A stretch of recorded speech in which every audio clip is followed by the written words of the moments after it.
Hello everyone, welcome again. So now I wanted to talk about the details of the geometry, how we can get interesting patterns instead of just simple Voronoi. And I'm gonna delete this. I don't need it. Or actually, let's save the file and copy this. And it's actually quite simple. So I'm gonna reduce this to 100. I just need a general a fracturing in the geometry. And I'm gonna create a circle, or let me copy an existing circle so it matches what I'm looking for. So I'm gonna create a circle like that, and let me template this, and I'm gonna move it so it's at the same level of the geometry.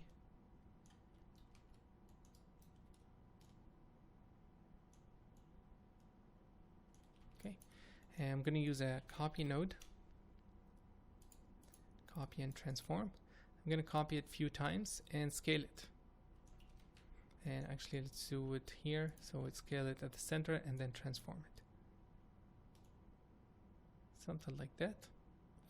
And you can see we have ripples, and they're growing away. So these ripples are close to each other, and then as it grows, it's getting further and further. And this is a very simple way to do it. You could go and create something more complex if you want to, but my idea is this. I'm going to scatter a lot of points. No need for relaxation, I just need a lot of points. And then I'm going to take this and scatter again on the geometry. Let me delete this. Okay, so I'm going to scatter more points, let's say 1,000. And I'm going to use an attribute transfer. I'm going to connect both of them, and I'm going to transfer the point position from this onto the geometry in here. And instead of using custom point VOBs or anything like that, I'm going to say match B, and you can see that these points have snapped into the closest point here. And what I'm going to do is I'm going to use the threshold to reduce that amount. And you can see as I start increasing this, we're getting nice circles, but at the same time, we're getting in between points.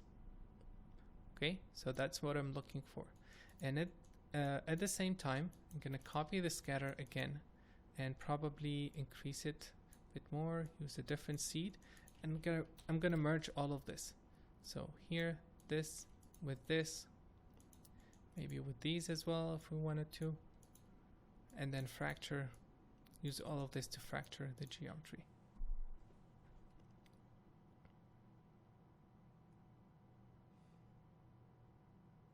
So it's gonna take some time to finish. Actually, it's pretty quick, and you can see we don't have. So let's click on this to get color. You can see we're getting nice pattern. There's very organic structure to this, but there's too many points, so we're not getting good variation. And so let's go back. I'm going to reduce this to something like this, and I'm going to increase the points on the curves and increase the. Sorry, I'm going to lower. Let's do this. I'm gonna lower these points here, and I'm gonna put them closer to the curves. I'm gonna use a point replicate. So with the point replicate, I set this to 10, and I'm gonna use this to a sphere and increase the radius, something like that. And I don't need this much point, but I like this. So what I'm gonna do is I'm gonna use a wrangle node and just reduce. This is just one way. You don't have to do it this way. If rand of ptnum is less than 0.2, sorry, 0.8, yeah, I'm gonna remove the points. So this is gonna leave me with 8%, 80% of point. And we need this first input. So that's 20%. I'm gonna leave 10%, something like that. and let's merge this. Now we have more interesting pattern, and I'm going to also transform it so it's all 0, all points at the same level, and let's transform them back. Okay, so let's try this.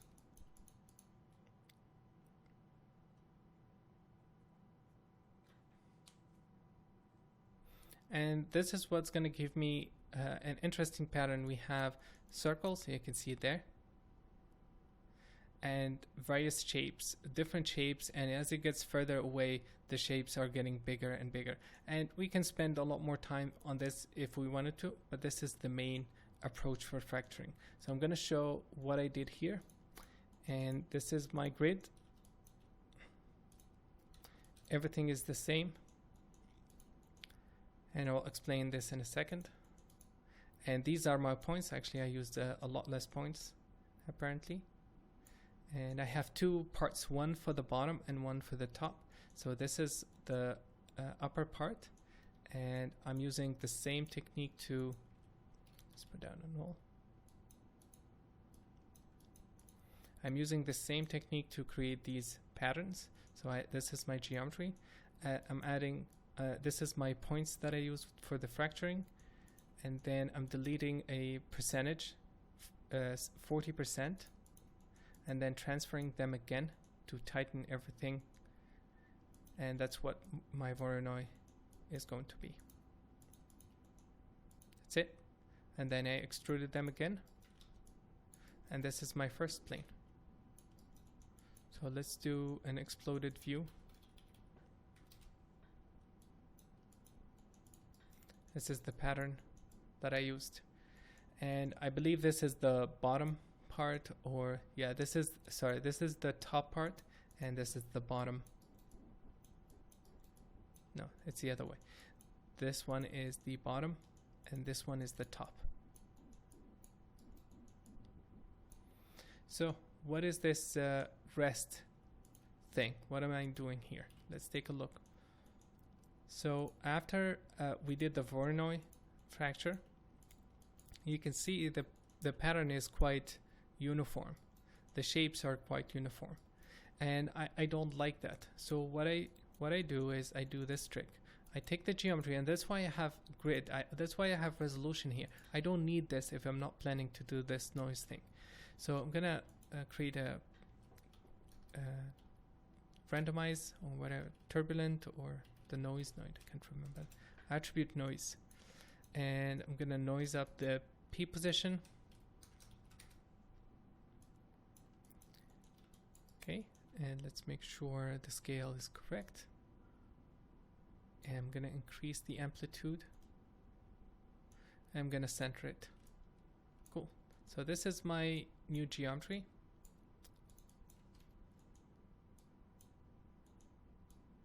Okay, I'm gonna store the position, so I'm gonna use a rest node, and I store the original grid. So now when we do all this, we have the points following that new geometry, and this part is not going to work because now the geometry is different. I can't just squeeze them, so I'm going to use a ray node to make sure that all my points are onto the surface. So this is the points. I'm going to ray them. I'm going to use minimum distance, and this will just snap it to the closest point on a surface. So using a null. Okay, all there, and then if I fracture now,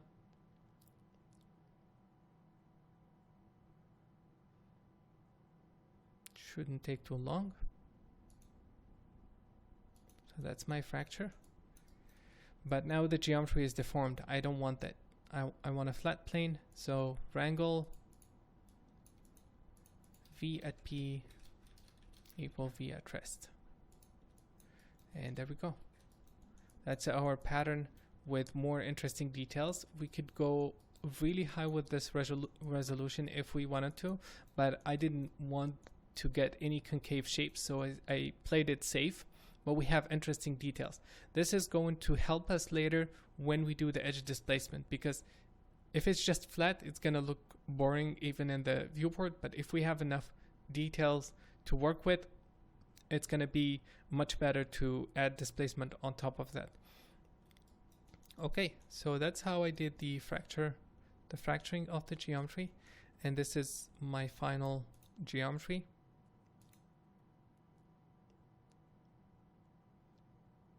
With both layers. And it's cooking now.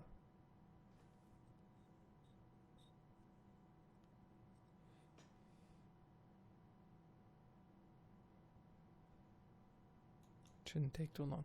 So the main reason for this, as I was saying, is we don't have to deal with the high-res geometry. The modeling department can do whatever they want, and then we can still work and create a clean mesh. And that's the other thing. If the mesh that I have is very, very clean, even the high-res one, because I used height fields to make it, so it's very grid-like. But if it was done in a different application, that may not be the case at all. So let's turn this off.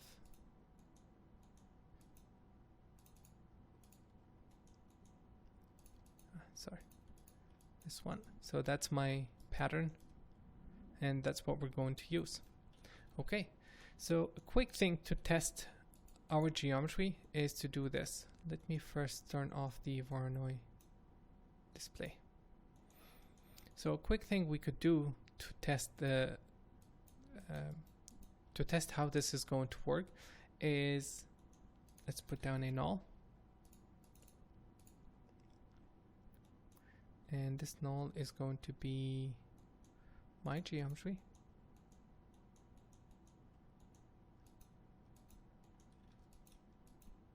Okay, let me find where the transforms are. I just need a grid. Cool.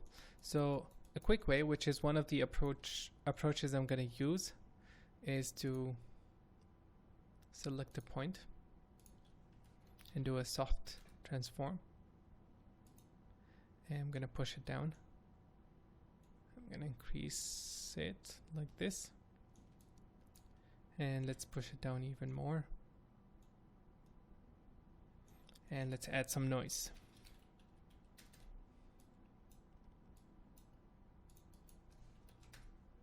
P, center the noise, increase the pattern. And I'm going to use a deform point deform. And after we assemble this, we're going to convert it into packed primitives. That's what I need. I'm going to connect this.